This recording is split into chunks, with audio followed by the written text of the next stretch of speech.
po. Ano po itong milyong lagdakang premium kung Mila Aquino magtutuloy po? Unang-una po sa lahat, good afternoon, Sir Jack, at magandang hapon po sa lahat ng nakikinig sa inyong palatuntunan at sa lahat ng ating mga nanay at tatay, lolo at lola, sa buong Pilipinas, mano po sa inyong lahat. Ito pong milyong lagda para sa matatanda, universal pension ngayon ay isang inisyatiba po na nagmula sa Committee on Senior Citizens kung saan po ang layunin nito ay manawagan para po sa agarang pagsasabatas po nitong Universal Social Pension.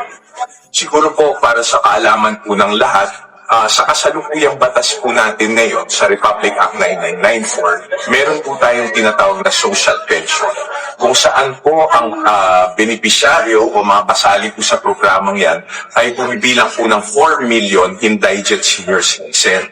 Ngayon po, ang kapangkalahatang bilang na po ng mga seniors sa ating buong bansa ay nasa 12 million na po.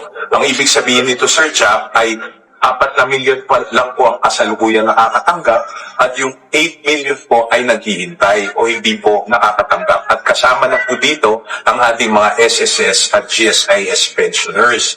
Kaya po, ang layunin ng batas na ito under the Universal Social Pension Act, ito po ay isang amendment sa Republic Act 9994 kung saan po ang layunin po nito na pag ito po ay naging ganap na batas ay lahat na po universal, meaning pangkalahatan po, lahat na po ng senior citizens, basta umidad ka po ng 60 pataas, ikaw man ay may kaya sa buhay o wala, may pension at o wala, ay ikaw na po ay makakatanggap ng buwanang pensyon mula sa pamahalaang nasyonal. Nabanggit po yung ating mga SSS and GSIS pensioners kasi po sa kasalukuyang batas, sa definition po, hindi po sila kasama dito po sa nagpe-pension buwan. Ngunit ang pinaglalaban po ng ating mahal na congresswoman, Mila Aquino magsaysay ng United Senior Citizen Party List, ang sabi po niya, ito kanilang SSS at GSIS pension ay kanila naman po pinaghirapan.